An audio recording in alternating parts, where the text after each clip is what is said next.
Roy Suryo Gibran. Sore itu, langit Jakarta mendung, namun suasana dunia maya jauh lebih kelabu.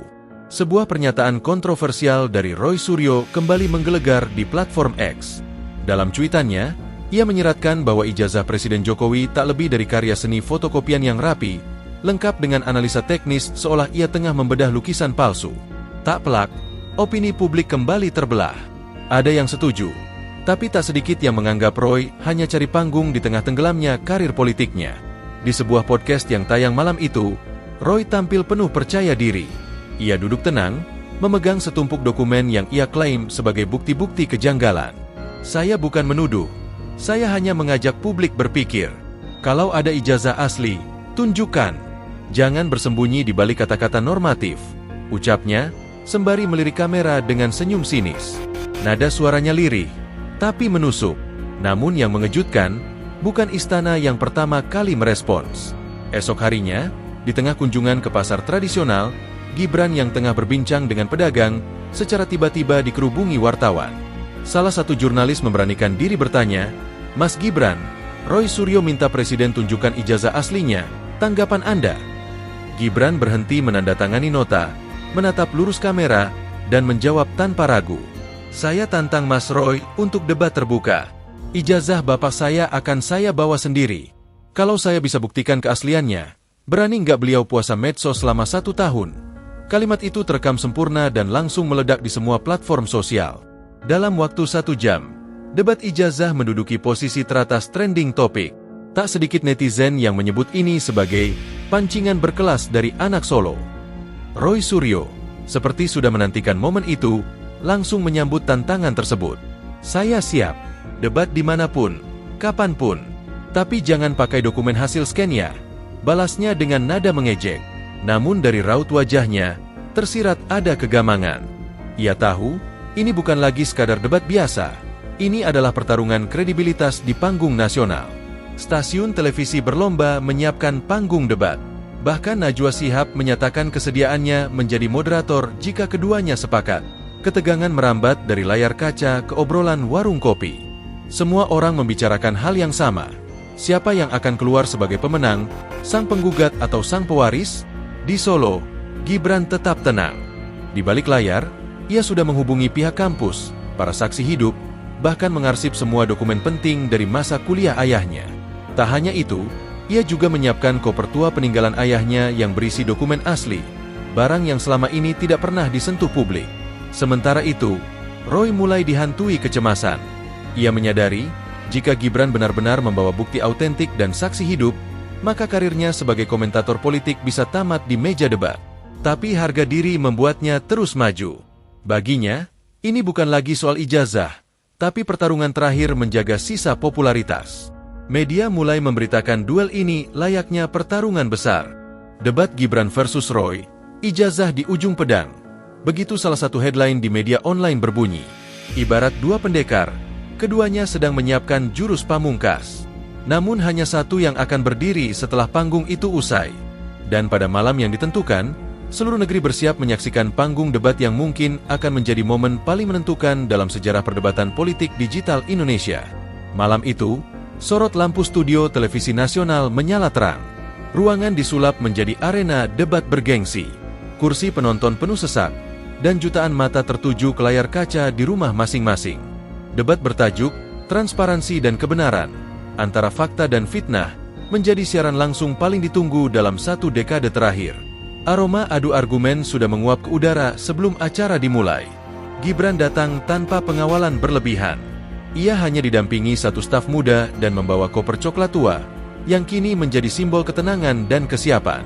Langkahnya ringan namun mantap. Senyum kecil tersungging di wajahnya saat menyapa kru produksi. Tak ada kesan tegang, seolah ia hendak menghadiri diskusi rutin, bukan pertarungan reputasi nasional. Di sisi lain, Roy Suryo tampil bak dosen tamu dalam kuliah umum. Mengenakan jas biru tua dan dasi merah, ia membawa laptop dan sejumlah map yang tampak baru dicetak. Ia sempat melirik ke arah Gibran, tapi sang wali kota Solo hanya membalas dengan anggukan sopan. Sekilas, Roy terlihat tenang, tapi tangannya yang terus mengusap keringat di leher menyiratkan kegugupan yang tak bisa ditutupi sepenuhnya. Najwa Shihab membuka acara dengan gaya khasnya, tegas, tajam, dan netral. Malam ini, kita akan menyaksikan sebuah momen penting. Dua narasumber yang berbeda generasi akan menyampaikan pandangan mereka mengenai isu yang belakangan memanaskan ruang publik, keaslian ijazah Presiden Republik Indonesia. Penonton menyambut dengan tepuk tangan, namun suasana tetap terasa seperti senyap sebelum badai. Giliran pertama diberikan kepada Roy. Dengan suara berintonasi tinggi, ia memaparkan argumen yang telah disiapkan sejak lama. Ia menampilkan slide demi slide, perbandingan logo universitas, perbedaan font, hingga kualitas stempel. Ini bukan tuduhan. Ini analisis ilmiah berdasarkan dokumen visual yang beredar. Kalau ada yang salah, mari kita verifikasi bersama, ujarnya, menatap kamera seperti ingin meyakinkan seluruh negeri. Roy semakin bersemangat ketika melihat sebagian penonton mengangguk. Ia merasa unggul di putaran awal. Namun saat giliran Gibran tiba, suasana seketika berubah. Anak presiden itu berdiri pelan, membuka koper tua yang sedari tadi diletakkan di samping kursi. Ia mengeluarkan map lusuh dan beberapa dokumen bersegel yang tampak usang, tapi terawat baik. Tanpa PowerPoint, Gibran bicara dari hati. Ini ijazah asli ayah saya. Dikeluarkan oleh Universitas Gadjah Mada, disertai surat legalisasi dari fakultas, dan ada testimoni langsung dari dosen yang masih hidup. Tapi saya tidak akan meminta kalian percaya begitu saja, ucapnya tenang, sebelum menyalakan video pendek di layar raksasa studio. Dalam video tersebut, seorang pria lanjut usia dengan suara gemetar memperkenalkan diri. Saya Profesor Sudarmo, dosen teknik lingkungan. Joko Widodo adalah mahasiswa saya di tahun 1980-an. Rajin, rendah hati, dan lulus tepat waktu. Ijazah ini, saya saksi hidupnya. Suasana studio membeku. Bahkan tepuk tangan pun tertahan karena semua masih terpukau. Roy terdiam. Ia mencoba tersenyum, tapi pandangan matanya mencari celah untuk menyerang balik.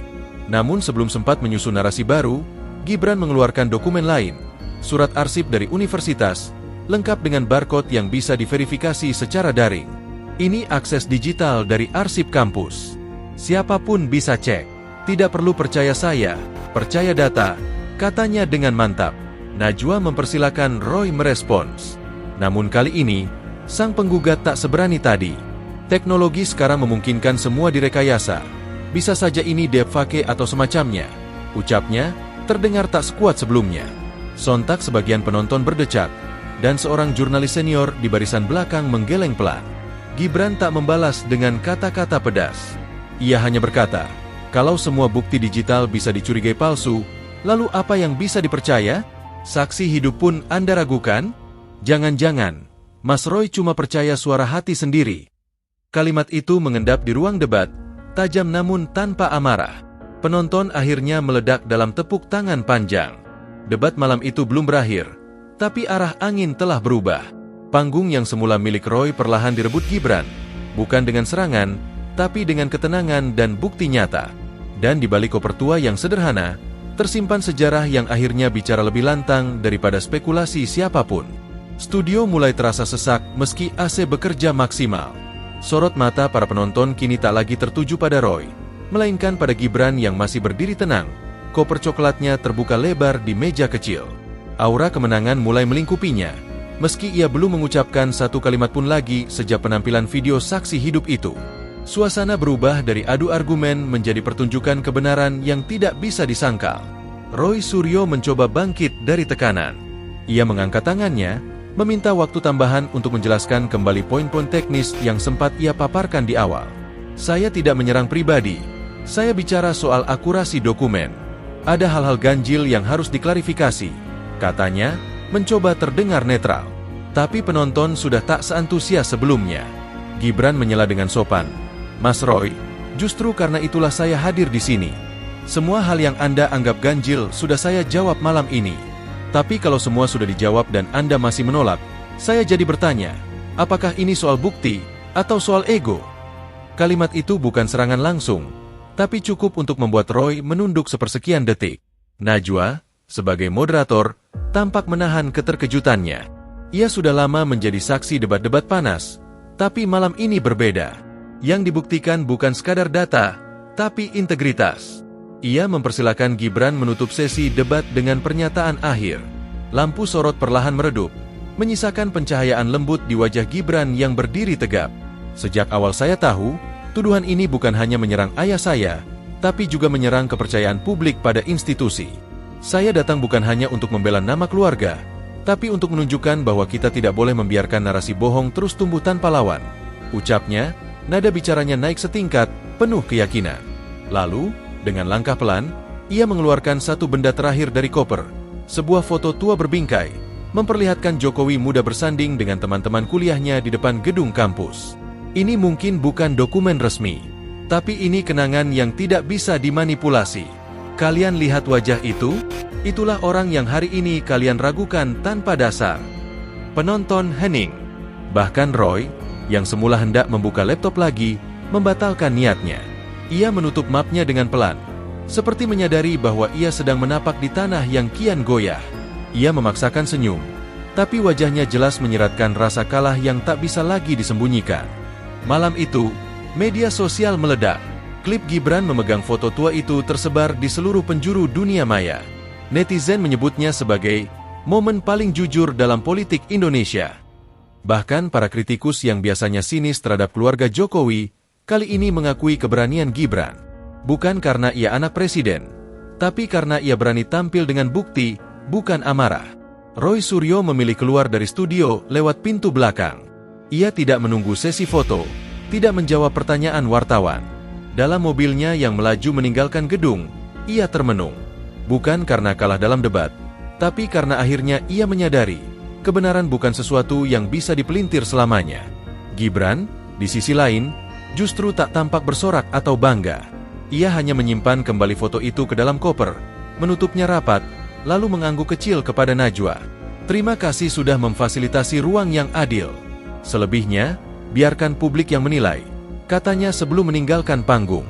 Ketika malam kian larut dan debat itu berakhir, satu hal telah berubah. Isu ijazah bukan lagi senjata politik. Ia telah kehilangan taringnya, terkubur oleh fakta yang tak terbantahkan, dan oleh ketenangan seorang anak yang tahu kapan harus bicara, dan kapan membiarkan kebenaran berbicara sendiri. Keesokan harinya, dunia maya seperti terbakar.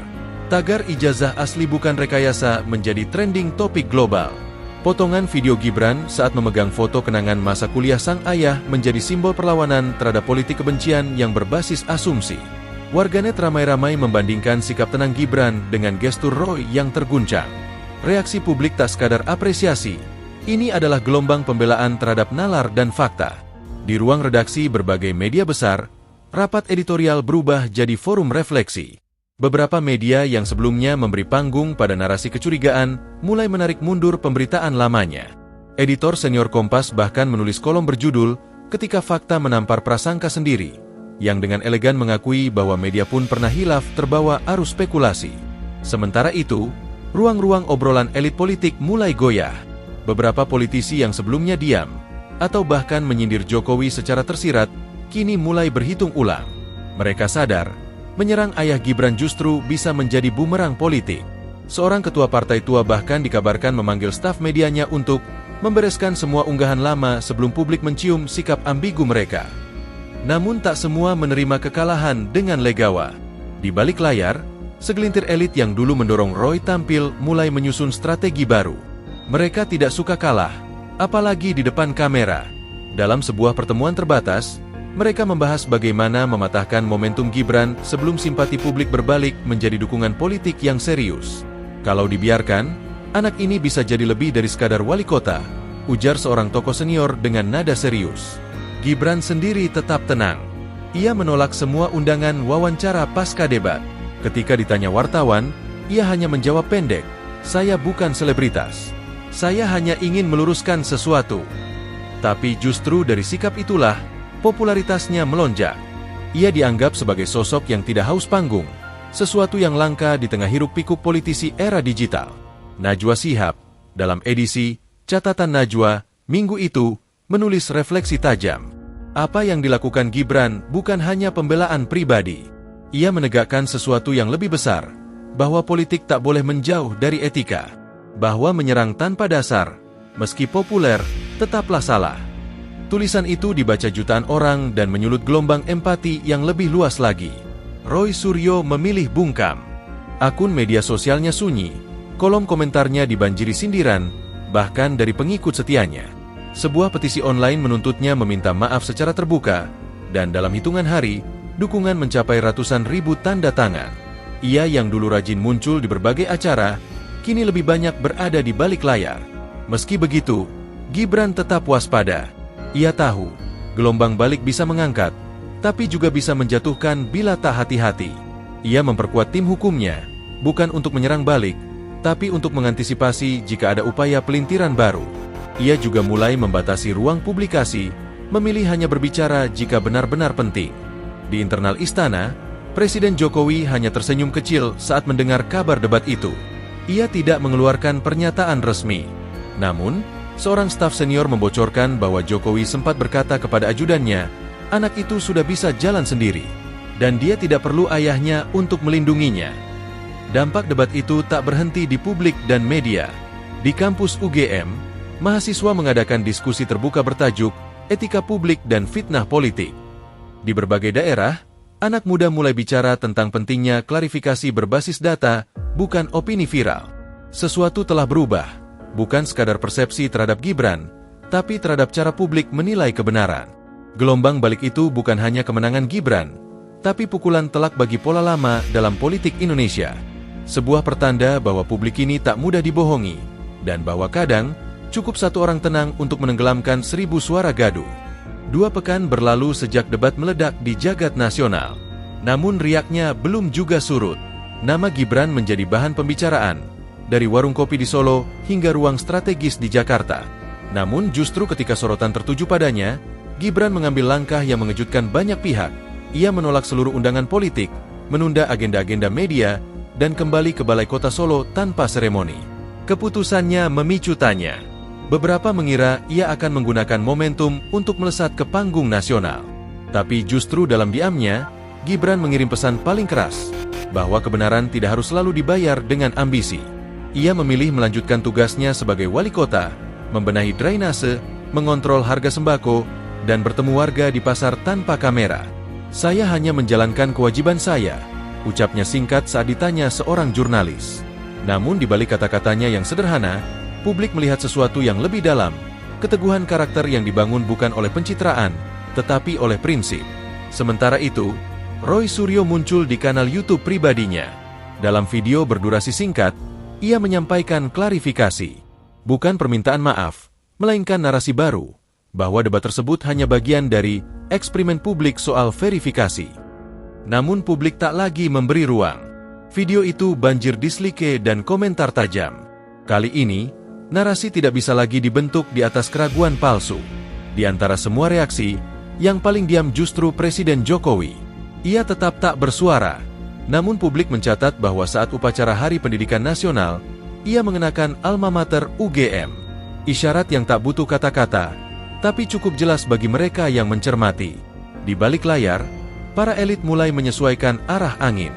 Beberapa partai politik yang sebelumnya skeptis kini mulai mendekati Gibran, menawarkan ruang dan jabatan. Namun semua ditolak. Saya masih punya kontrak moral dengan warga Solo, katanya dalam rapat internal.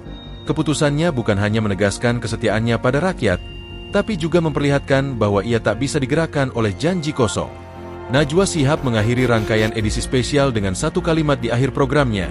Kemenangan sejati bukan saat semua orang setuju dengan kita, tapi saat kita tetap teguh meski sendirian. Kalimat itu viral, dianggap mewakili atmosfer zaman baru politik Indonesia. Meski tak tampil di televisi, nama Gibran tetap bergema. Di berbagai kampus, mural dirinya diabadikan bersama kutipan pendek, "Tenang itu kekuatan." Tak disangka, dari isu sepele tentang ijazah, lahir gelombang kesadaran nasional tentang pentingnya integritas dan akurasi. Di Solo, Gibran kembali mengunjungi sekolah-sekolah, berbicara dengan siswa tentang pentingnya pendidikan.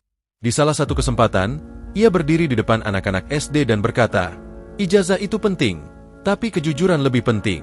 Karena ijazah bisa dicetak, tapi integritas itu dibentuk." Cerita ini ditutup bukan dengan sorak, tapi dengan sunyi yang penuh makna. Gibran berjalan pulang ke rumahnya di malam hari, melewati jalan kecil yang sepi. Ia tidak membawa pasukan pengawal, tidak disorot kamera. Namun langkahnya mantap, seperti seseorang yang tahu kemana ia harus melangkah, dan tak perlu semua orang melihat untuk membuktikannya. Dalam diam, ia menang. Dan dalam diam pula, sejarah mengingat.